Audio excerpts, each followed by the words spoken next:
India is a signatory to the International Convention on Maritime Research and Rescue, SAR 1979, ratified in May 2001. The mechanism and the resources available so far are able to take care of the surface targets of the near-coast events. However, the preparedness of undertaking underwater research and rescue, UWSAR, merits attention on multiple fronts. The tropical littoral condition in the Indian Ocean region, IOR, further complicate the UWSAR efforts due to the massive suboptimal performance of the sonar deployed for the purpose. Another reason to talk about UWSAR is the number of airplane accidents that have been happening in the recent past. Indonesian plane crash, AirAsia jetliner, Lion Air aircraft to name a few. Recovery of the debris is extremely critical to investigate the cause of the crash so that we can ascertain lesson for the future and make amendments. The enormity of the problem demands that we have a calibrated approach to handle the complete UWSAR requirement in the IOR. Firstly, we have a short-term approach for 6 to 2 years. The equipment, platform, and even deployment teams will be hired. Stimulation and data analytics will be done by the knowledge partner. Then comes the midterms, which is up to 5 years. The equipment can be hired, however, the platform and the execution could be an in-house effort. The stimulation and data analytics will remain with the knowledge partner. Finally, we go for the long term, that is, beyond 5 years. The plan is to manage the entire operation on our own, including our own infrastructure, human resources, and in-house capabilities. Outside support and guidance can be provided by the consultant. Sensors play the most important role in the whole process. The tropical littoral waters in the IOR present the very unique challenge of the suboptimal performance of the sonar system deployed for the SAR role. The acoustic propagation of the sonar signals ensures more than 60% degradation in the detection and classification capabilities. Next comes deployment platform. Apart from the sensors, the platform on which the sonar sensors will be mounted for accessing the deep ocean is again a critical aspect that merits attention. The shipborne surface sensors have significant limitation in terms of accuracy and also quality.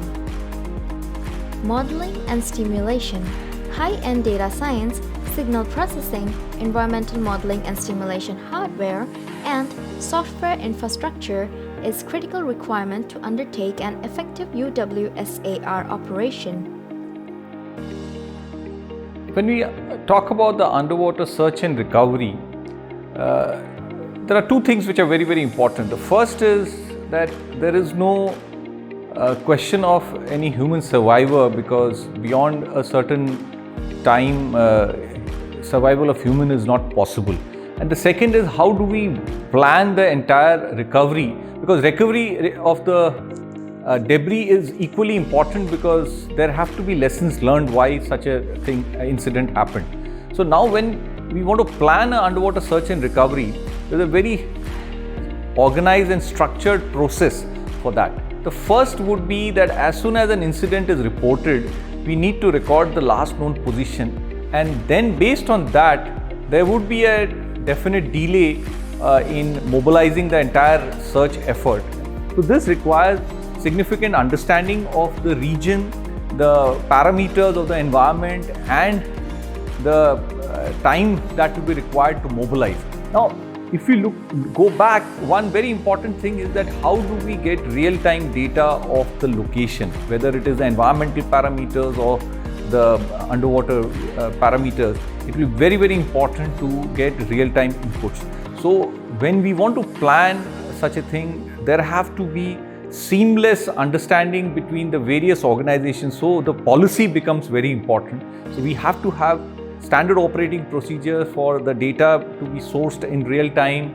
Then we need to have proper MOUs between organizations so that there are no delays in the communication and in sourcing of the various inputs that are required or mobilizing the assets that are required.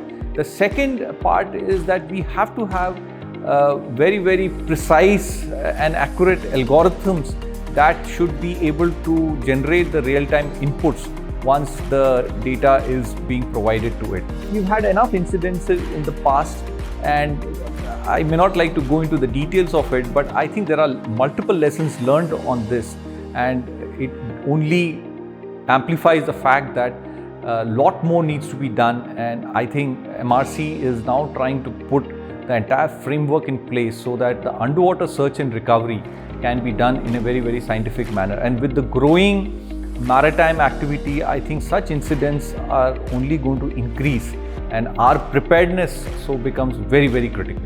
Thank you. Number 1. The challenges and opportunities will be analyzed once the initial gap analysis of the ongoing efforts and infrastructure will be available. Number 2. A policy review can be done at the national, regional, and global level on the subject and draft a proposal to address the responsibility in a comprehensive manner. Number 3. The infrastructure and human resource requirements can be planned. Number 4. The interaction with the other agencies within and outside the national boundary will be planned and executed through the appropriate authorities. Number 5. Possible short-term courses will be proposed and executed for select officers to lead the initiative on UWSAR. The UWSAR requires far more seriousness at the top to be able to make sure we present a reasonable response to any incident in the future. The Indonesian airline accident should be a wake-up call, and we all should invest towards capacity and capability building to comprehensively prepare an effective response mechanism.